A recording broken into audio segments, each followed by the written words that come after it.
Thank you so much for watching our video. Please do not forget to like, comment, share and subscribe to Reality of Islam. ROI کی speeches کو subscribe کر کے bell icon پر ضرور click کریں. جزاک اللہ. دین کی تبلیغ یوں تو ہر جگہ حکمت اور دانشمندی چاہتی ہے، لیکن جو شخص شبہات کا مریض ہو اس کا علاج بڑا ہی نازک کام ہے. اس میں داعی حق کے لیے انتہا درجے کا صبر و تحمل، مخاطب پر شفقت، حکمت اور دانائی اور بات کو دل میں اتار دینے کی لگن کی ضرورت ہوتی ہے. آج ایک حدیث نظر سے گزری جس سے اندازہ ہوتا ہے کہ نبی کریم صلی اللہ علیہ وسلم شبہات کے مریض کا علاج کس طرح فرماتے تھے.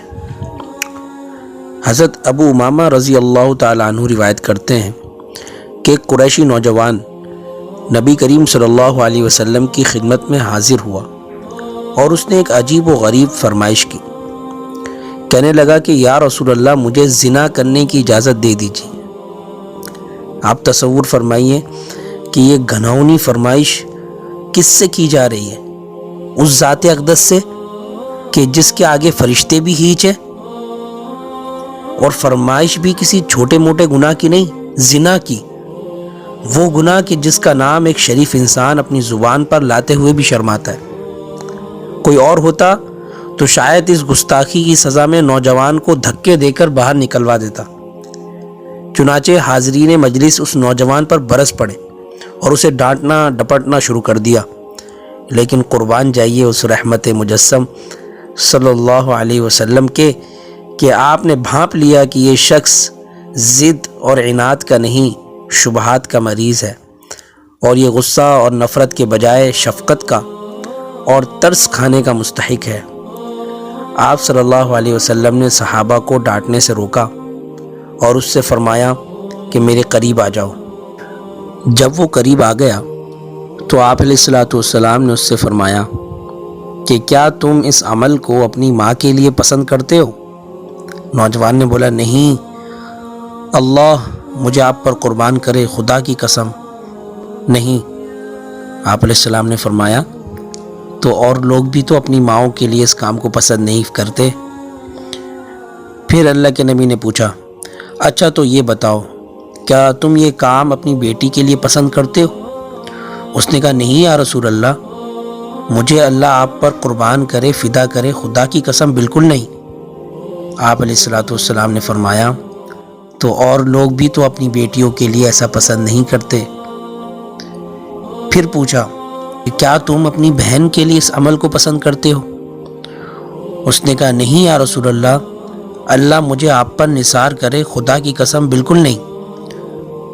آپ علیہ الصلوۃ والسلام نے فرمایا، تو اور لوگ بھی تو اپنی بہنوں کے لیے اس کو پسند نہیں کرتے. پھر پوچھا کہ کیا تم اپنی پھپھی کے لیے اسے پسند کرتے ہو؟ تو اس نوجوان نے کہا، نہیں یا رسول اللہ، خدا مجھے آپ پر قربان کرے، خدا کی قسم بالکل نہیں. تو آپ علیہ الصلوۃ والسلام نے فرمایا کہ تو اور لوگ بھی تو اپنی پھپھیوں کے لیے اسے پسند نہیں کرتے. پھر پوچھا کہ کیا تم اپنی خالہ کے لیے پسند کرتے ہو؟ تو اس نے عرض کیا کہ یا رسول اللہ، خدا مجھے آپ پر قربان کرے بالکل نہیں. تو نبی کریم صلی اللہ علیہ وسلم نے فرمایا کہ تو اور لوگ بھی تو اپنی خالہوں کے لیے اسے پسند نہیں کرتے. یہ فرما کر آپ صلی اللہ علیہ وسلم نے اپنا دست مبارک اس نوجوان کے سینے پر رکھا اور فرمایا کہ یا اللہ، اس کے گناہ کو معاف فرما اور اس کے قلب کو پاکیزگی عطا فرما اور عفت عطا فرما. حضرت ابو امامہ رضی اللہ عنہ فرماتے ہیں کہ اس واقعے کے بعد نوجوان اتنا پاک دامن ہو گیا کہ کسی طرف التفات ہی نہیں کرتا، کسی لڑکی کو آنکھ بھر کر نہیں دیکھتا. امام حیثمی فرماتے ہیں کہ اس واقعے کی سند بالکل صحیح ہے، اور یہ واقعہ مجمع الزوائد باب فی ادب العالم جلد نمبر 1 صفحہ 129 میں موجود ہے. اللہ تعالی ہم سب کو صراط مستقیم پر چلنے کی توفیق عطا فرمائے.